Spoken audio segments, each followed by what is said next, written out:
Hello दोस्तों, आपका मेरे चैनल राहुल स्टडी पॉइंट में स्वागत है। आज हम सैयद एवं लोधी वंश से संबंधित कुछ महत्वपूर्ण प्रश्न देखेंगे। दोस्तों, सैयद वंश की स्थापना किसने की थी? दोस्तों, खिलजी खान ने सैयद वंश की स्थापना की थी। अगला प्रश्न दोस्तों, रैयत-ए-आला की उपाधि धारण करने वाला सैयद वंश का शासक कौन था? दोस्तों, खिलजी खान रैयत-ए-आला की उपाधि धारण करने वाला सैयद वंश का एक शासक था।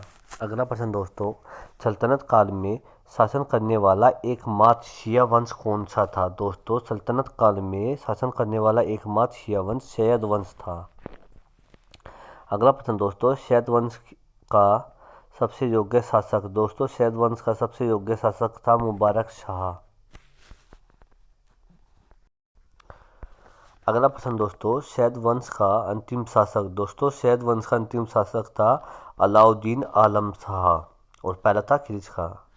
अगला प्रश्न दोस्तों, सैयद वंश का अंत करने वाला शासक था? दोस्तों, सैयद वंश का अंत करने वाला शासक था बहलोल लोदी।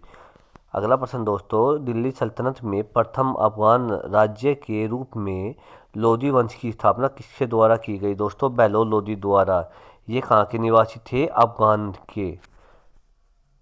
अगला प्रश्न दोस्तों, एक लोदी सुल्तान जो सिंहासन पर न बैठकर कालीन पर बैठा करता था वह था? दोस्तों, बहलोल लोदी सिंहासन पर न बैठकर कालीन पर बैठा करता था। अगला प्रश्न दोस्तों, दिल्ली सल्तनत के सुल्तानों में किसने सर्वाधिक समय तक शासन किया? दोस्तों, बहलोल लोदी ने दिल्ली सल्तनत के सुल्तानों में सबसे अधिक समय तक शासन किया था। कितने वर्षों तक? 38 वर्षों तक। अगला प्रश्न दोस्तों, किस सुल्तान ने आगरा नगर की स्थापना कर उसे अपनी राजधानी बनाया? दोस्तों, सिकंदर लोदी ने आगरा नगर की स्थापना कर उसे अपनी राजधानी बनाया था। अगला प्रश्न दोस्तों, भारतीय संगीत पर प्रथम फारसी ग्रंथ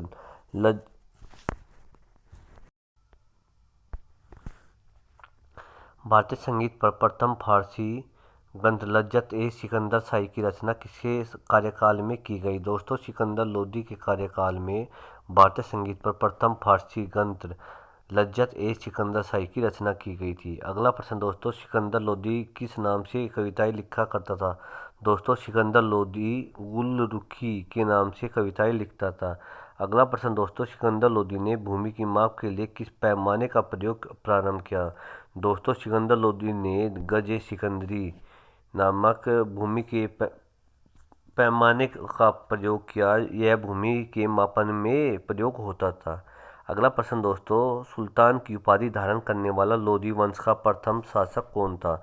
दोस्तों, सुल्तान की उपाधि धारण करने वाला लोदी वंश का प्रथम शासक था सिकंदर लोदी। अगला प्रश्न दोस्तों, लोदी वंश का संस्थापक था? दोस्तों, लोदी वंश का संस्थापक था बहलोल लोदी।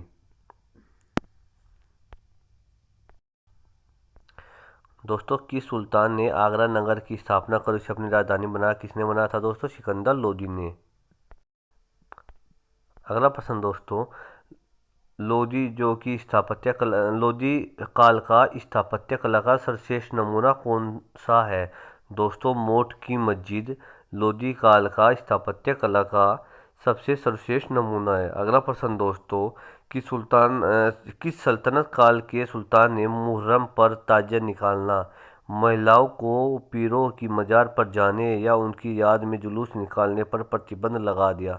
दोस्तों, सिकंदर लोदी ने महिलाओं पर पीरों की मजार पर जाने या उनकी याद में जुलूस निकालने पर प्रतिबंध लगाया और मुहर्रम पर ताजिया निकालने पर भी प्रतिबंध लगाया था। अगला प्रश्न दोस्तों, दिल्ली सल्तनत के वंशों में सर्वाधिक शासनकाल किस वंश के शासकों का रहा? दोस्तों, तुगलक शासकों का। इन्होंने कितने समय तक शासन किया? 94 वर्षों तक। अगला प्रश्न दोस्तों, दिल्ली सल्तनत के वंशों में न्यूनतम शासनकाल किस वंश के शासकों का रहा? दोस्तों, खिलजी शासकों का। इन्होंने कितने समय तक शासन किया? 30 वर्षों तक। अगला प्रश्न दोस्तों, दिल्ली सल्तनत का प्रथम वंश था? दोस्तों, दिल्ली सल्तनत का प्रथम वंश था गुलाम वंश। अगला प्रश्न दोस्तों, दिल्ली सल्तनत का अंतिम वंश था? दोस्तों, दिल्ली सल्तनत का अंतिम वंश था लोधी वंश। अगला प्रश्न दोस्तों, लोधी वंश के साथ साथ दिल्ली सल्तनत का अंतिम सुल्तान कौन था? दोस्तों, इब्राहिम लोधी। लोधी वंश के साथ साथ दिल्ली सल्तनत का अंतिम सुल्तान भी था। अगला प्रश्न दोस्तों, वर्ष 1518 में लड़ी गई खातौली के युद्ध में इब्राहिम लोदी को किसने पराजित किया? दोस्तों राणा सांगा ने। दोस्तों इस युद्ध में राणा सांगा का एक हाथ भी कटा था और पैर पैर में भी चोट आई थी। अगला प्रश्न दोस्तों, पानीपत के प्रथम युद्ध में बाबर ने किसे पराजित किया? दोस्तों पानीपत के प्रथम युद्ध में बाबर ने इब्राहिम लोदी को पराजित किया था। अगला प्रश्न दोस्तों, कि सुल्तान की मृत्यु के पश्चात भारत में मुगल वंश की स्थापना हुई? दोस्तों इब्राहिम लोदी की मृत्यु के पश्चात भारत में मुगल वंश की स्थापना हुई थी। अगला प्रश्न दोस्तों, दिल्ली सल्तनत का एकमात्र सुल्तान जो रणभूमि युद्ध भूमि में वीरगति को प्राप्त हुआ?